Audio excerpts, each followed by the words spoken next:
warahmatullahi wabarakatuh. Saya Muhammad Iqbal Nafi, NIM 12402083271. Saya dari kelas 6B Ekonomi Syariah. Di sini saya akan menerangkan tentang tunjangan atau sering juga disebut dengan benefit. Tunjangan adalah bentuk kompensasi tidak langsung yang diberikan kepada seseorang karyawan atau sekelompok karyawan sebagai bagian dari keanggotaannya di perusahaan. Sama seperti biaya-biaya lainnya, penting untuk melakukan evaluasi terhadap biaya-biaya untuk tunjangan dengan memperhatikan bahwa sejumlah uang dihabiskan untuk tunjangan, maka pihak manajer perlu memberikan analisis biaya bermanfaat bagi karyawan itu terhadap tunjangan itu sendiri. Tujuan untuk tunjangan yaitu dilihat sebagai bagian dari keseluruhan strategi kompensasi dari organisasi.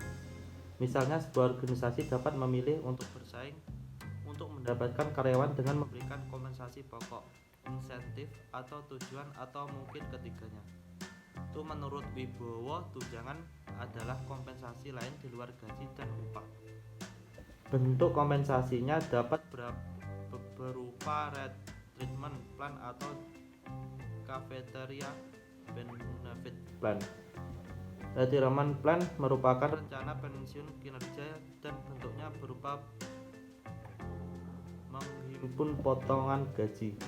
Kombinasi cadangan dana perusahaan, menghubungkan dana pensiun dan asuransi, dan pembayarannya dapat dilakukan secara bulanan, dibayarkan sekaligus atau kombinasi di antara keduanya.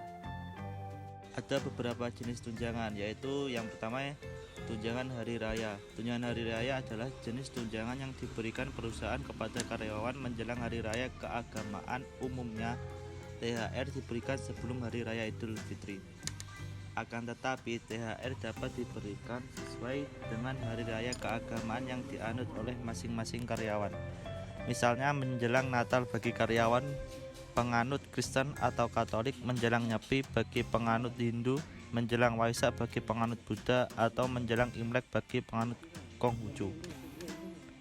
Tunjangan kesehatan merupakan jenis tunjangan yang wajib diberikan perusahaan kepada karyawannya. Di Indonesia, setiap perusahaan wajib mendaftarkan karyawannya untuk mengikuti BPJS Kesehatan sesuai dengan Undang-Undang Nomor 24 Tahun 2011 tentang Badan Penyelenggaraan Jaminan Sosial. Berdasarkan undang-undang tersebut, perhitungan tunjangan kesehatan yang dibayarkan perusahaan kepada BPJS Kesehatan adalah 5% dari gaji karyawan setiap bulan. Dan selanjutnya yang ketiga, tunjangan transportasi termasuk bagian dari tunjangan tidak tetap. Biasanya tunjangan ini diberikan kepada karyawan yang sering berpergian untuk pekerjaan atau karyawan yang tinggal cukup jauh dari kantor. Besaran tunjangan transportasi umumnya diatur oleh perusahaan disesuaikan dengan frekuensi transportasi atau perjalanan karyawan. Tunjangan transportasi dapat diberikan bersamaan dengan gaji atau dalam bentuk reimbursement. Dan selanjutnya yang keempat, tunjangan jabatan diberikan kepada karyawan yang memiliki jabatan di perusahaan, baik jabatan fungsional maupun jabatan struktural. Jenis tunjangan ini diberikan karena karyawan tersebut memiliki tanggung jawab dan risiko yang lebih besar dibandingkan karyawan yang tidak menjabat. Selanjutnya nomor 5, tunjangan keluarga diberikan kepada karyawan yang telah menikah dan berkeluarga. Itu tunjangan keluarga. Tunjangan ini merupakan salah satu tunjangan wajib yang diatur langsung oleh pemerintah melalui Undang-Undang Nomor 3 Tahun 1992 tentang Jaminan Sosial dan Ketenagakerjaan. Selanjutnya yang nomor 6, tunjangan pensiun.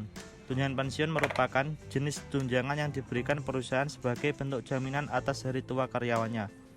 Tunjangan ini diberikan dengan harapan agar karyawan dapat sejahtera meski telah tidak produktif bekerja. Yang terakhir nomor 7, ada tunjangan makan siang.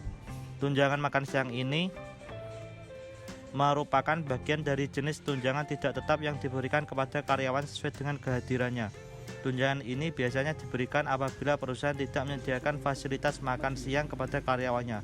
Hal ini membuat fasilitas tersebut diganti dalam bentuk tunjangan. Perbedaan tunjangan dan gaji. Tunjangan itu adalah kompensasi yang diberikan perusahaan secara umum sebagai bentuk apresiasi dan motivasi kepada karyawan atau penyemangat. Sedangkan gaji itu merupakan sejumlah imbalan yang dibayarkan perusahaan kepada karyawan dalam waktu yang tetap dan dalam jangka waktu tertentu, misalnya 1 bulan, 1 minggu sekali. Undang-undang yang mengatur tunjangan itu terbagi menjadi dua. Yang pertama itu Undang-Undang Nomor 13 Pasal 99 yang mengatur adanya jaminan sosial bagi para pekerja.